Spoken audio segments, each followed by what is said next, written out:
பொருளாதாரத்தில் அவங்க கூட நிற்கிறோம். அவங்க உருவாக்கின கண்மாயில் மன்னர்கள் காலத்தில் ஒவ்வொருத்தரும் ஒவ்வொரு நாளும் உருவாக்கின கண்மாயில் நம்ம யாருமே செய்யலாம். இருக்கிற கண்மாயை மூடிட்டு நிலம் பண்ணிட்டு அரசாங்கம் அந்த கண்மாயம் பண்ணால் அரசாங்கம் கட்டிடம் இப்படி இன்னைக்கு கண்மாய்களை விதைகள் இதில் பத்திரப்படுத்தி கொண்டு கொடைக்கானல் மக்கள் பார்த்தீங்கன்னா வீடு வெள்ளம் போய் சொந்த பத்திரமா வச்சுக்கிறாங்க, மேலே வச்சுக்கிறாங்க. ஆனால் கவலையாக நம்ம பலமாக கொண்டு வரலாம் அப்படின்னு என்னை பொறுத்த வரைக்கும் தனி நிலபமாகவும் இது செஞ்சிடலாம். சின்னதாக அவங்க 10 பேரை இணைச்சி செஞ்சுட்டு பேசணும். ஆனால் அரசு தரப்புலேருந்து வருகிற போது மானிய உதவி கொடுக்குற இது எல்லாத்தையும் மோடி அவர்களுடைய செயல் அப்போது அந்த வகையில் நான் மிகப்பெரிய பலமாக திருச்செல்வங்கிறவர் காரைக்குடியிலேருந்து வந்துருக்கிறாரு. இவர் ஐடி ஆனால் ஐடி விவசாயத்தோடு இணைக்கிறதுக்கான ஒரு பெரிய ப்ராஜெக்ட் வச்சுருக்காரு. எப்படி நான் இப்போ சொன்ன மாதிரி உங்களுக்கான என்ன பொருள் தேவை, இப்போ இந்தந்த நேரத்தில் எவ்வளோ யார் எவ்வளோ பயிர் பண்ணிக்கிறாங்க, இந்த பயிர் 6 மாதத்தில் என்ன வரும், எங்கே டிமாண்ட் இருக்கும், யார் கேட்பாங்க, எப்பா நீ விளைவிச்ச உடனே உங்களுக்கு அறுவடைக்கு தயாராகிறதுக்கு முன்னாடியே இந்த இடத்துக்கு உங்கள் பொருளை போகலாம், அதுக்கான இலை இவ்வளோ பேசப்பட்டுருச்சு அப்படின்னு நம்ம நிர்பந்தம் பண்ண முடியும். ஒரே இடத்துல எல்லாரும் கொண்டு விற்க போய் விலை கிடைக்காம போகிறது. அதுக்கான ஒரு ப்ராஜெக்ட் ரெடி பண்ணி ஆந்திராவில் இதை செயல்படுத்திட்டு இருக்கிறாங்க. நம்ம சிவகங்கை மாவட்டத்தில் வேப்பகுளம் ஊரில் இதை செயல்படுத்திட்டு இருக்கிறாங்க. திண்டுக்கல் மாவட்டத்தில் திண்டுக்கல் அண்ணாமலை இதை செயல்படுத்துவதற்கான காலத்தை கொண்டு வரணும் அப்படிங்கிற அடிப்படையில் ஒரு நம்ம சமைச்சு 5 நாளாக இது குறித்து எனக்கு இது ஒரு நல்ல யோசனையாக தோணும். உட்காந்து எனக்கு வேணுங்கிற பிரச்சனைக்கு தீர்வு அதுக்கானது நான் இப்போ போட்டால் அதில் கூட ஒரு சில ஆப் இருக்குது. நான் சில செடிகள் பூச்சி பாதிச்சிருக்கிறத போட்டோம்னா இதுக்கு இந்த மருந்து போடலான்னு சொன்னதெல்லாம் இப்போ இருக்குது. அதை எவ்வளோ தூரம் பயன்படுத்துகிறோங்கிறது நமக்கு கொஞ்சம் ஹெல்ப். 1. 2வது என் பொருள் விளைஞ்சிருச்சு என்ன டிமாண்ட் இருக்குன்னு தெரியும். இந்த டேட்டா எடுக்கிறப்போ நீங்கள் ஒட்டமுத்துவா கோயம்புத்தூர் கேரளா இல்லை வெளிநாடுனா அதுக்கு உண்டான புசிக்க உங்களுக்கு கையில் ஒரு வெளிநாட்டுக்கு அனுப்புவதற்கு என்ன மாதிரியான தகச்சான்றிதழோடு நீங்கள் பயணிக்கணுங்கிறது இங்கே நீங்களே இதோடைய நோக்கம் என்னன்னா எல்லாருமே கனெக்ட் பண்ணிக்கணும். இந்த மையத்துடைய வேலை என்ன இருக்குன்னா ஸ்டேக் ஹோல்டர் எல்லாத்தையும் கனெக்ட் பண்ணுறது தான். Bank, insurance company, government, buyer, கொஞ்சம் எல்லாருமே பச்சிலை நாயக்கன்பட்டியில் இன்றைக்கு விவசாயிகளை சந்தித்து குறு விவசாயிகள் 4 ஏக்கர் 7 ஏக்கர் இப்படி இருக்கிற விவசாயிகளை சந்தித்து இன்றைக்கு விவசாயத்தில் அவ்வளவுக்குரிய சிக்கல்களை கேட்டறிந்தோம்.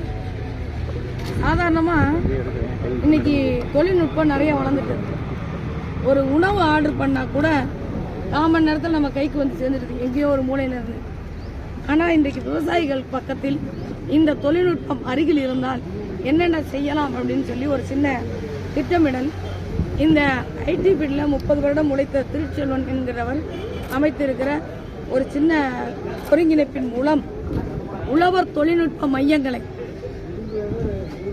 இந்த தொகுதியின் எல்லா பகுதியிலும் ஊராட்சி ஒன்றாக அமைக்க வேண்டும் என்பதன் அடிப்படையில் இதற்கான இலட்சணையை இன்றைக்கு வெளியீடு செய்கிறோம். இதை கொண்டு வரதுக்காக இருக்கிறோம். எதுக்காகனா ஒரு விவசாயிக்கு அடிப்படையில் நீர் தேவை. இப்போ நீர் எனக்கு கிடைக்கல அப்படிங்கிறதுல இருந்து ஆரம்பிக்குது. இந்த நீர் மேலாண்மை இந்த பகுதியில் எப்படி செய்யப்படுங்கிறதுல தொடங்கி அந்த மண் எப்படி இருக்கிறது, அந்த மண்ணில் என்ன விளையும், அப்புறம் அவர் என்ன விதையோ இடுபொருளோ அவர்களுக்கு எவ்வளவு தேவை. பொதுவாக சின்ன விவசாயிகள் ஒரு பூச்சி மருந்து தேவைன்னா கூட பெரிய பாட்டிலில் தான் கிடைக்கும். ஆனால் அவங்க 100 ml போதுமானதாக இருந்தால் அவன் வாங்கி வேஸ்ட்டாக போகிற சூழல். இதே இது இந்த உழவர் தொழில்நுட்ப மையம் என்ன செய்யணும்னா அவர்களுக்கான ஒட்டுமொத்தமாக வாங்கி எல்லாருக்கையும் பகிர்ந்து கட்ட முடியும். அதே போல் ஒரு விதை தனியாக போய் வாங்கினா ரீட்டெயிலில் வாங்கினா விலை கூட. ஒட்டுமொத்தமாக இந்த உழவர் தொழில்நுட்ப மையம் அவர்களுக்கு தேவையானதை வாங்கி கொடுக்கறதாகவும் ரொம்ப முக்கியமானது. பல நேரங்களில் ஒரு உதாரணத்துக்கு தக்காளி விளையுதுன்னு வச்சுக்கோங்க, நிறைய விளைஞ்சிருச்சு, கீழே கொட்டுறோம். தக்காளி இங்கெல்லாம் விளையுது, இவ்வளோ விளையுது, எங்கே டிமாண்ட் தேவை இருக்குது, அங்கே பேக் பண்ணி அனுப்பக்கூடிய உடனடியாக ஏன் இந்த சாப்பாட்டுக்கு நம்ம பயன்படுத்துகிற இந்த தொழில்நுட்பத்தை இந்த விவசாயத்துக்கு பயன்படுத்தக்கூடாது அப்படிங்கிற அடிப்படையில் நல்ல ஒரு விஷயம் என்னென்னா, கொரோனா காலத்தில் கூட எல்லா தொழிலும் மூடப்பட்டிருந்த நிலையில் தடையில்லாமல் நடந்த ஒரே தொழில் விவசாயம். அப்போ அந்த விவசாயத்தை ஏன் லாபகரமானதை நம்மளால் நடத்த முடியவில்லை? இதற்கு தொழில்நுட்பத்தையும் தொழில்துறையும் சேர்ந்து இணைக்க வேண்டிய ஒரு கட்டாயம். அந்த முக்கியத்துவத்தை இன்றைக்கு விவசாயிகளிடம் பகிர்ந்திருக்கிறோம். அதன் அடிப்படையில் நாடாளுமன்ற உறுப்பினராக வெற்றி பெறுகிற அந்த நேரத்தில் விவசாயிகளுக்கான எல்லா தகவல்களும் ஒரு ஒருங்கிணைந்த மையத்தில் கிடைப்பதற்கான வழிகாட்டுதலாக உழவர் தொழில்நுட்ப மையங்களை ஊராட்சி கொண்டாக ஆரம்பிப்பதற்கான திட்டத்தை பாரத பிரதமர் நரேந்திர மோடியிடமிருந்து அரசின் துறையாக இதை பெற்றுத் தருவதற்கு நாங்கள் முழுமூச்சாக செயல்படுவோம்.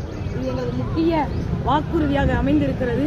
இந்த பகுதி முழுக்க முழுக்க கிராமங்கள், நிறைய சின்ன சின்ன விவசாயிகள், இவர்களின் வாழ்வாதாரம் மேம்பட, விவசாயம் லாபகரமான தொழிலாக மாற, விவசாயிகளின் பிள்ளைகள் சென்னைக்கு மைக்ரேட் ஆகிறத, குடிபெயர்களை தவிர்த்து அவர்கள் இங்கேயே நிலை கொள்வதற்கு இது மிகப்பெரிய வாழ்வாதாரமாக அமையும் என்பதன் அடிப்படையில் உழவர் தொழில்நுட்ப மையங்கள் அமைக்கப்படும் என்கின்ற தகவலை விவசாயிகள் அனைவருக்கும் பேசியிருக்கிறோம். உள்ளபடி அவர்கள் ரொம்ப மகிழ்ச்சியாக புதிய தகவலாக இருக்குதுன்னு கேட்டிருக்கிறாங்க. நிறைய சந்தேகங்களை கேட்டிருக்கிறாங்க, பதில் சொல்லியிருக்கோம். எங்கள் பொருளை வெளிநாடுக்கு கூட விற்று தருவீங்களான்னு கேட்டிருக்கிறாங்க. இது தனியார் அமைப்பாக இருக்காது, அரசின் அமைப்பாக இது செயல்படும்.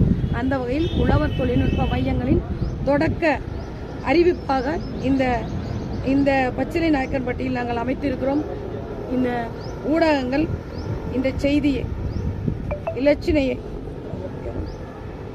உழவர் தொழில்நுட்ப மைய இலச்சினையை இங்கு வெளியிட்டிருக்கிறோம்.